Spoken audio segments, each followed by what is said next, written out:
Bon, vu que personne sur internet, à part moi, reprend le principe et la salle, mais la salle il est un peu endormi en ce moment. Vu que personne reprend la notion du CNR, je m'en charge, hein, même si ça va être mal fait. On va dire ça va pas être bien fait, parce que les mots ont de l'importance. On est dans un système qui fait de la manipulation à grande échelle. Euh, on soupçonne même généralement que le vote papier est truqué. C'est pas c'est facile à faire pour changer des boîtes, faire du bourrage d'urne de Macron, de procuration. Au final, personne ne contrôle réellement le compte final, etc.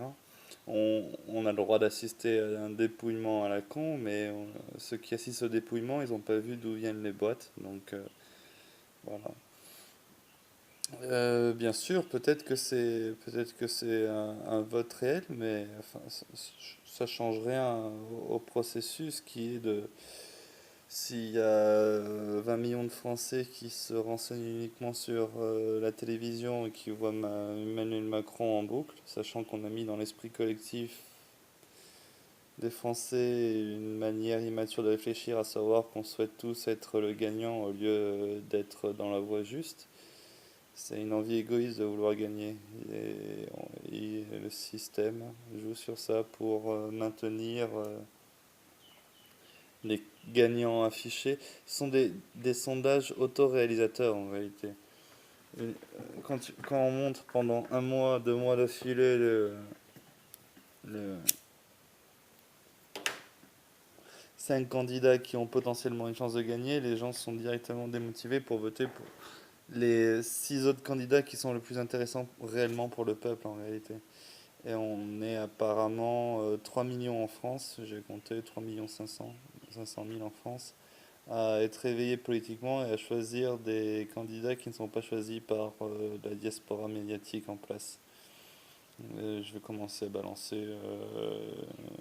de la, de, des propos qui pourront m'amener en prison, hein. Maintenant, j'ai envie d'être un prisonnier politique, donc tous les juifs qui sont Cohn-Bendit, Cohen, tous ces cons qui font de la manipulation de masse, qui balancent une notion du politiquement correct, qui rejettent en bloc un épouvantail comme Le Pen pour permettre de centraliser tout sur un seul épouvantail en omettant les réels candidats qui ont un potentiel pour le bien du peuple. Il y avait Cheminade, Lassalle, Asselineau, même Poutou qui aurait pu être intéressant pour le peuple. Ce que je suis en train de dire là, c'est que on est manipulé, on n'a pas accès aux chiffres qu'on met en place, au vote on n'a pas accès à l'assurance que notre vote a bien été pris en compte pour tel ou tel candidat. Le tout se fait dans une boîte noire dont la mainmise de l'exécutif est permanente. Le cabinet noir, toutes ces conneries. Euh, comment dire? Nous devons nous organiser. Nous devons construire une plateforme numérique qu'on installe sur nos téléphones portables, vu qu'on est 40 millions de connards à avoir des téléphones portables, donc autant les utiliser intéressamment. Tout seul, je peux pas le faire. J'ai pas le talent de développeur assez bon pour construire un programme qui peut encaisser 40 millions de requêtes. Mais ce qui est sûr, c'est que je vais tenter de développer un projet pilote dans ce sens. Où, au début, on sera 3 PGU à essayer de faire tourner l'application. Bon, l'idée est simple, hein, l'idée de base, déjà, c'est un appel ouvert à tous les développeurs. On doit organiser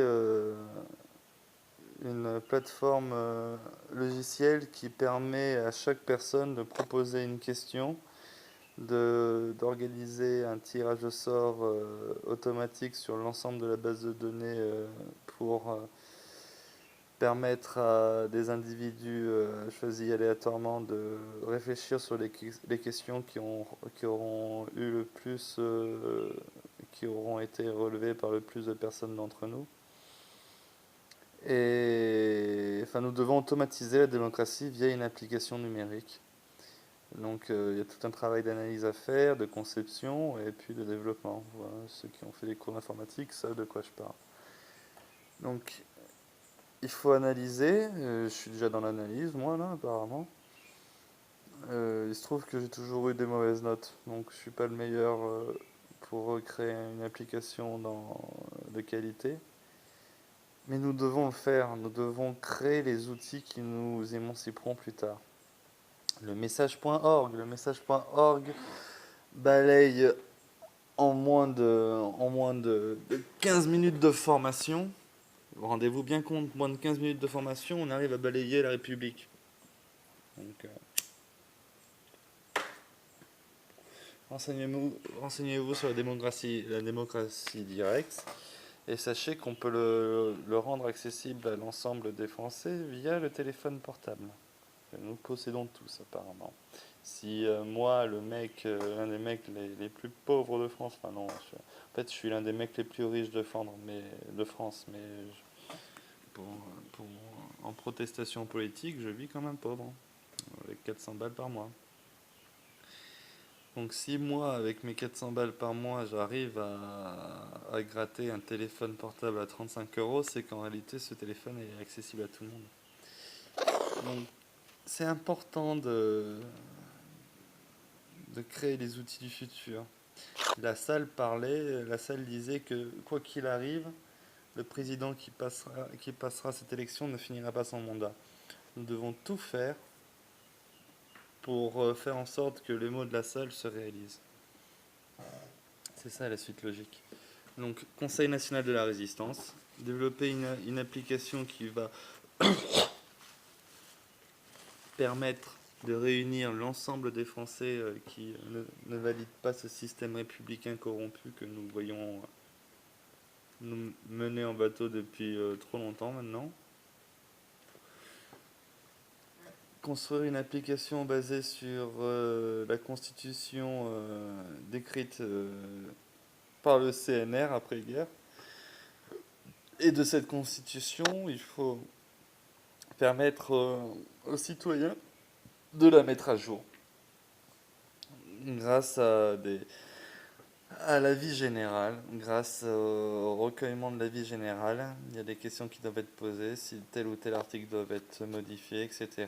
Proposer de nouveaux articles qui auront été oubliés. Dans tous les cas, la discussion qui doit se faire autour du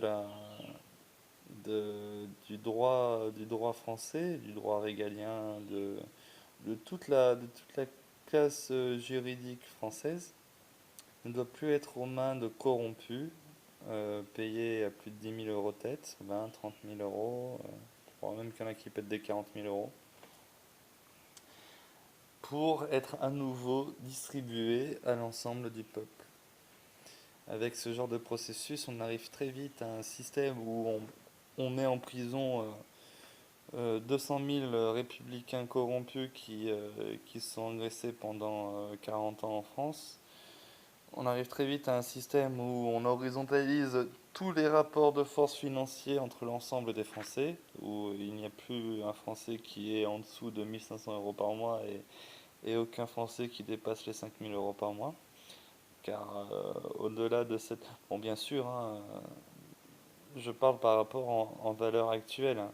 Le jour où on met en place ça, il y a la monnaie qui s'écroule et il va falloir ressortir d'autres chiffres, même parler de francs, etc. Et ton écran plat à 300 euros, il passera à 3000 euros, certes. En attendant, la graine que aujourd'hui tu payes 2 euros, elle continuera à coûter 2 euros et même tu auras intérêt à la planter, la putain de graine, pour faire en sorte de faire face à la famine qui va nous tomber dessus, aux problèmes d'eau, etc., problèmes énergétiques. Surtout qu'on a nos centrales nucléaires qui sont piégées par le Mossad israélien et le jour où la France reprend le pouvoir, on aura une Fukushima en France. Donc préparez vos pilules de d'iode.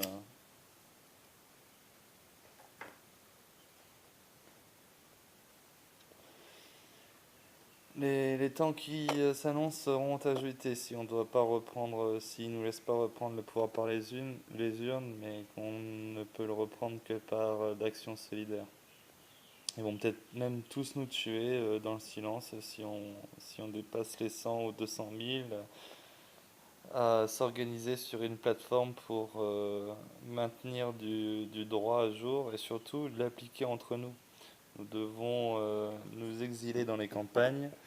Donc il y a des campagnes qui sont abandonnées, des campagnes qui sont données. Nous devons créer des villages autarciques. Nous devons, le Conseil de la résistance doit être autonome. Pas forcément financièrement, parce que dans une société idéale, on fait disparaître l'argent. Par contre, toutes les aides qu'on peut leur gratter, tout ce qui peut impacter la balance économique de l'État français qui peut le mettre dans le rouge, il faut y aller, il faut que cet État s'effondre un jour.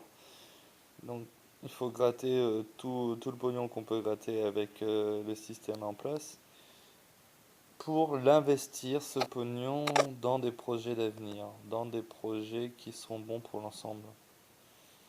Donc repeupler les campagnes, devenez citoyen participatif. Arrêtez de croire à travers le prisme républicain qui est une arnaque de la haute bourgeoisie franc-maçonne, judéo-maçonnique, laïcard. On peut utiliser plein de superlatifs pour les définir. Rendez-vous compte, ils éduquent nos enfants au sexe à partir de l'âge de 4 ans. Donc ça a été fait sous le gouvernement Hollande. Macron est le prolongement de cette aberration. Dans 5 ans, on va presque adopter la norme que les premiers rapports sexuels des enfants arrivent à l'âge de 10 ans, 13 ans. Voilà, on est bien loin de la conception sèche qui est que l'amour est unique, nous devons nous réserver pour l'amour qui nous donnera les enfants, que tout ça prend le temps de grandir, de devenir sage. On détruit l'innocence de nos gamins dès l'âge de 4 ans. Ok. Donc c'est sérieux tout ça, c'est sérieux. Hein. Il y a des gens qui disparaissent parce qu'ils parlent de ce genre de crime. Euh, Ce sont les gendarmes qui viennent faire disparaître les personnes qui ouvrent trop leur gueule et qui ont trop d'audimat. Donc moi, avec mes 20 vues par vidéo, je risque rien pour le moment, c'est cool. Le jour où tout ce qui est dit sur cette vidéo dépasse le million de vues, là peut-être que je peux m'inquiéter que le GIGN passe un jour la porte de chez moi pour me casser la gueule et me faire disparaître dans le silence pour me faire taire. En attendant, à 20 vues, je suis safe. Tant mieux, hein, ne regardez pas trop mes vidéos, j'ai pas envie de me faire repérer quand même. Enfin si, j'ai envie de me faire repérer, j'ai envie d'être un